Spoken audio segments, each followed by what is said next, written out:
त्याच्याकडे मुद्दामून दुर्लक्ष करत आहे. अधिवेशनाच्या काळातही शेतकऱ्यांच्या आत्महत्या चालू होत्या. आम्ही त्यावेळेस प्रश्न उपस्थित केले, पण शेतकऱ्यांच्या विरोधात महाराष्ट्रातलं भाजप सरकारचं जे धोरण आहे, केंद्र सरकारच्या नरेंद्र मोदीचं धोरण आहे, ते स्पष्ट होते आहे. आणि आम्ही शेतकऱ्यांना वारंवार आवाहन करतो की कोणी आत्महत्या करू नका. आपल्या आशीर्वादाने महाराष्ट्रात आमचं सरकार आल्यानंतर आम्ही तुम्हाला पूर्ण न्याय देऊ. MSP असेल, कर्जमाफी असेल, या सगळ्या विषयावर प्रामुख्यानं आम्ही भूमिका घेऊ. पण जे आभाळच फाटलेलं आहे, शेतकऱ्यांचं हे वर्ष कसं जाणार, त्याचं घरचा उदरनिर्वाह कसा होणार आणि घेतलेलं कर्ज कसं परत करायचं, या चिंतेमध्ये शेतकरी आहे आणि त्याच्यामुळे आत्महत्या होतात आहेत. आणि म्हणून या सरकारला जाग येण्यासाठी आज महाराष्ट्रामध्ये महागाई, बेरोजगारी हे जे प्रश्न आहेत, याही प्रश्नाला घेऊन काँग्रेस रस्त्यावर उतरलेली आहे. प्रॉपर्टीज विकायला काढल्यात, विकतात आहेत, त्याचाही विरोध आम्ही मोठ्या प्रमाणात महाराष्ट्रामध्ये करतोय. एकीकडे लाईटचे बिल आपण पाहिलं असेल ते 2 बल्ब जाळणाऱ्याच्या कुटुंबाला सुद्धा 3-3, 4-4 हजार रुपयाचं बिल आलेलं आहे. एकीकडे मीटर बदलवण्याची धोरणं सरकारची, ज्याला रिचार्ज मीटर लावण्याचं सरकारचं धोरण होतं, त्यालाही आम्ही विरोध करतोय. कारण की आज या संकटाच्या काळामध्ये समजा वेळेवर लाईट बिल भरलं नाही तर त्याच्या घरची लाईन हे लोक बंद करतील. आणि म्हणून या सगळ्या विषयाला घेऊन आज काँग्रेस पक्षाचं आंदोलन पूर्ण महाराष्ट्रामध्ये सुरू आहे.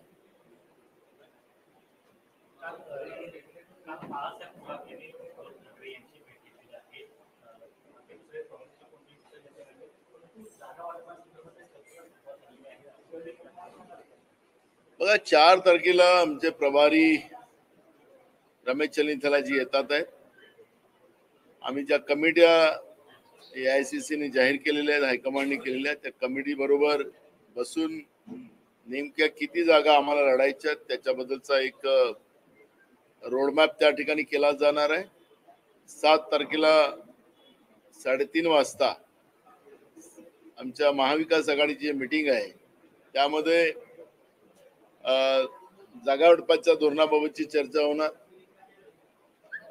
जे महाराष्ट्राला जो जाहीरनामा आम्हाला द्यायचा आहे, जी गॅरंटी महाराष्ट्राच्या जनतेला द्यायची आहे, त्याच्याबद्दलची चर्चा केली जाणार आहे.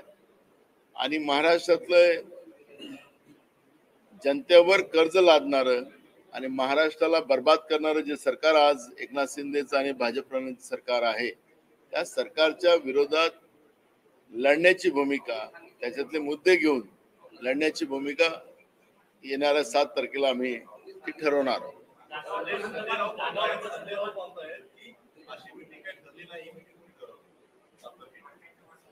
ते सध्या दिल्लीत आहेत आणि आपणच सांगितलं की बाळासाहेब थोरात साहेब आणि काल उद्धव ठाकरे साहेबांची भेट झाली.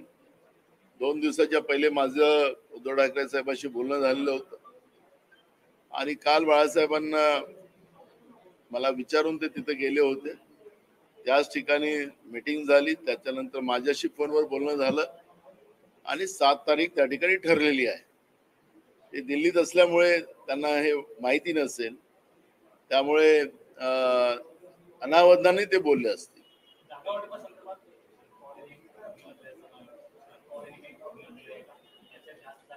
नाही, अजून काही त्या विषयावरची चर्चा कुठलीच झालेली नाही.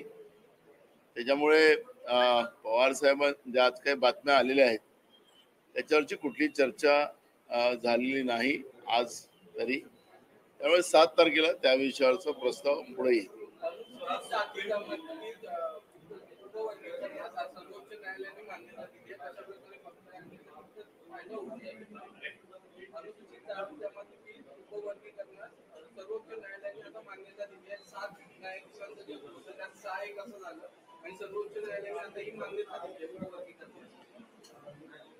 बरोबर आहे की माननीय सर्वोच्च न्यायालयाने जो निर्णय दिला तो स्वागतार्ह आहे, पण केंद्रातलं आणि राज्यातलं सरकार या अनुसूचित जाती आणि जमातीच्या साठी आता क्रिमिनल लावण्याचं एक त्यांनी मोहीम आता घेतलेली आहे. बाळकृष्ण आयोग जे डिलिमिटेशन साठी बसवलेला आहे, त्या आयोगाच्या माध्यमातून सुद्धा आरक्षण संपुष्टात आणण्याचं काम केंद्र सरकारच्या वतीने सुरू झालेलं आहे. मी तुम्हाला दाव्यांनी आणि विश्वासानं सांगतो की अजूनपर्यंत कुठलीही सेन्सेस केंद्र सरकार करत नाही. 2011चं सेन्सेस त्यांनी जाहीर होऊ दिलेलं नाही. आणि आता डिलिमिटेशनचं जे काही आयोग बाळकृष्ण आयोग यांनी बसवलेला आहे, तो कुठल्या आधारावर या रिझर्व्ह जागा आणि डिलिमिटेशनची तयारी करणार, त्याच्यातली वस्तुस्थिती पुढे नाही. त्यामुळे राजकीय असो, शैक्षणिक असो या आर्थिक असो, हे सगळं आरक्षण संपवण्याचं काम सरकारने तयार केलेलं आहे. अनुसूचित जाती असेल, जमाती असेल, त्याला क्रिमिनल लावण्याचं, जसं ओबीसीला क्रिमिनल आहे तसं शेड्यूल कास्ट आणि शेड्यूल ट्राईबलाही क्रिमिनल लावण्याचा प्रयत्न केंद्र सरकारच्या माध्यमातून सुरू झालेला आहे. पण माननीय सुप्रीम कोर्टाचे जे आज आदेश आलेले आहेत ते स्वागतार्ह आहे. पण सरकार करेल की नाही करेल हा प्रश्न आज आमच्या सगळ्यांच्या समोर आहे.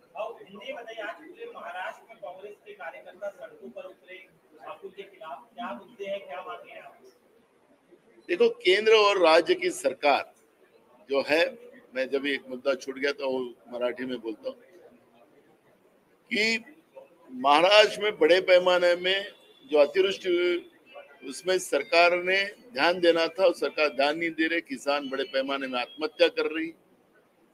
आज कल भी बहुत 2-3 किसानों ने आत्महत्या की. और महंगाई है, बेरोजगारी है, ये सब इशू को लेके हम रास्ते पे उतरे हैं. जिस तरह से राहुल गांधी जी को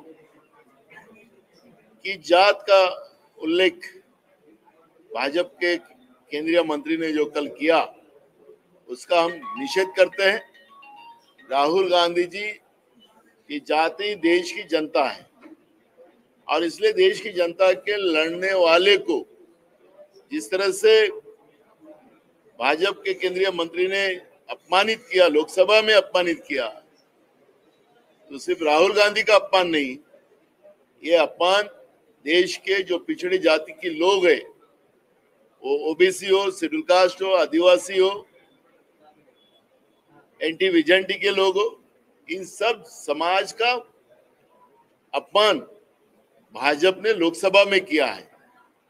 और वो सब विषयों को लेके आज पूरे राज्य में कांग्रेस आंदोलन कर रही है और उन्हें माफी मांगना चाहिए देश की जनता को. राहुल गांधी जी कहा कि मेरे को इनकी माफी की जरूरत नहीं है, मैं लोगों की लड़ाई लड़ रहा हूं.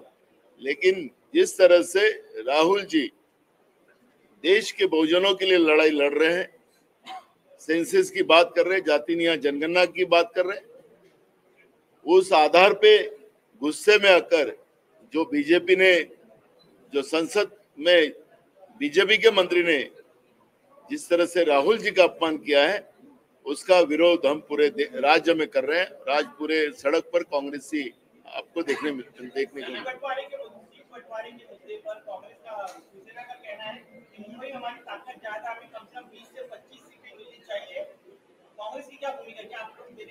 जहां जहां है वो सीटें उनको मिलना चाहिए और परास्त करने के लिए कांग्रेस की भूमिका स्पष्ट है. और हमने उस तरह की जब प्रस्ताव आएगा जिसका मेरिट जहां पे होगा उसको हम समर्थन करने में कांग्रेस को कोई विरोध करने का कारण. मथुरा श्री कृष्ण जन्मभूमि विवाद में आज इलाहाबाद हाईकोर्ट ने मुस्लिम पक्ष की याचिका को खारिज कर दिया है. हिंदू पक्ष का कहना है कि वो जमीन पर पहले मंदिर हुआ करता था लेकिन औरंगजेब ने तोड़ दिया, इसलिए हमें पूजा का अधिकार मिलना चाहिए.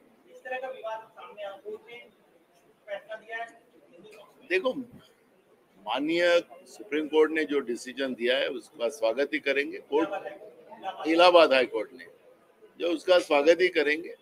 आखिरी कोर्ट ने किसी आधार पर, सब पुरावे के आधार पर निर्णय दिया होगा। कोर्ट के निर्णय का कोई अपमान करने का कोई कारण ही नहीं है। लेकिन राम जन्मभूमि के बारे में जो पूरे देश में आग लगाई गई थी, कमंडल के माध्यम से एक यात्रा निकाली गई थी, देश के लोगों में भावना जागृत करेगी थी, बाबरी मस्जिद गिराई गई थी, और ये सब होने के बाद कोर्ट के आदेश के आधार पर भगवान श्री राम जी का भव्य मंदिर बनाने का निर्णय वहां पे हुआ।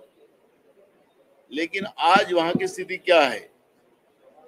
क्या भगवान श्री राम ने गरीबों को उजाड़ने के लिए कभी वो खुद राजा थे तब भी वो काम नहीं किया, वो पाप नहीं किया, लेकिन भगवान श्री राम जी के नाम से वो पाप वहां पे किया गया। मंदिर बनाया गया, लोगों के पैसे से बनाया गया,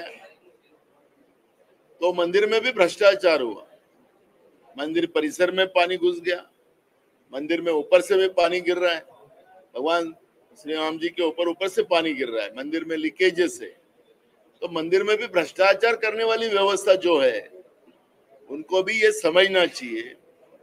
भगवान श्री राम हिंदुओं की आस्था का विषय है, लेकिन उसमें भी बीजेपी ने उनको भी नहीं छोड़ा, वहां पे भी भ्रष्टाचार करने में नहीं छोड़ा। ये ध्यान हम सब लोगों ने रखना है।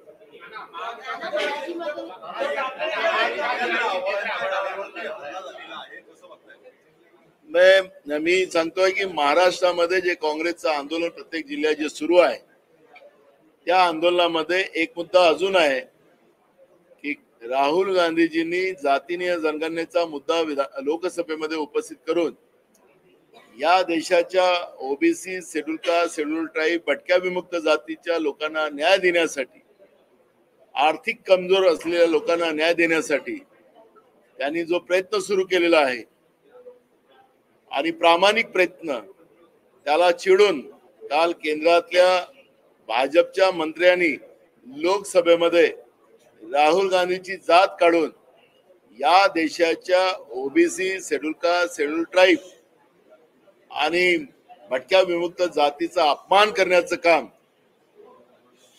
भाजपच्या मंत्र्यांनी जे केलं, त्यांनी जाहीरपणे या सगळ्यांची माफी मागावी।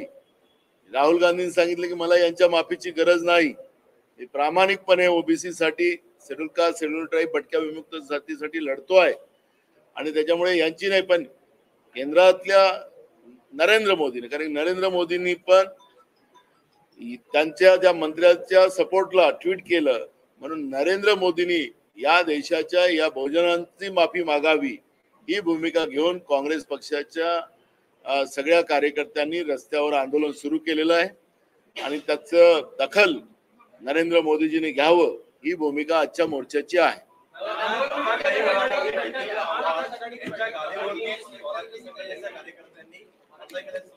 कोणाच्या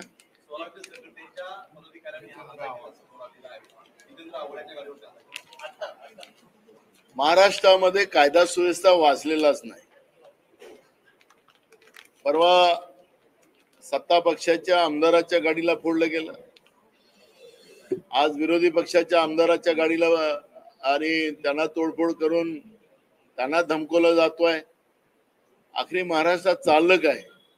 महाराष्ट्रात आमदारच सुरक्षित नाही तर सामान्य जनता कुठली सुरक्षित असेल? महाराष्ट्रामध्ये कायदा सुव्यवस्थेचा जो प्रश्न निर्माण झालेला आहे, आम्ही सांगितलं की राज्याच्या गृहमंत्र्यांनी तातडीने राजीनामा द्यावा, पण ते खुर्ची सोडायला तयार नाही। अनेक घटना महाराष्ट्रामध्ये घडतात आहेत। पोलीस आणि राज्यातले गृहमंत्री, वरिष्ठ पोलीस अधिकारी, पोलीस म्हणजे वरिष्ठ पोलीस अधिकारी आणि गृहमंत्री मिळून या पद्धतीचा एक प्लॅन ते तयार करतात आहे।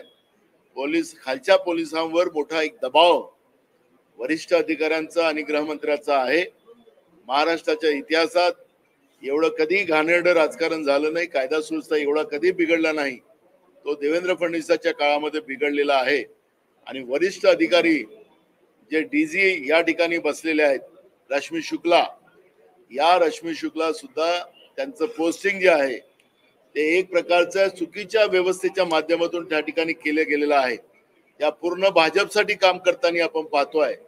आणि म्हणून एक प्रमुख पदावर बसलेला अधिकारी देवेंद्र फडणवीस यांना आता राष्ट्रीय अध्यक्षपदी देखील बनवण्याची चर्चा सुरू झाली आहे. कसं पाहता त्याच्याकडे भाजपकडून तयारी केली जाते? त्यांना आमच्या शुभेच्छा आहे, पण राज्यातलं कायदा सुव्यवस्था त्यांच्यामुळे बिघडलेला आहे.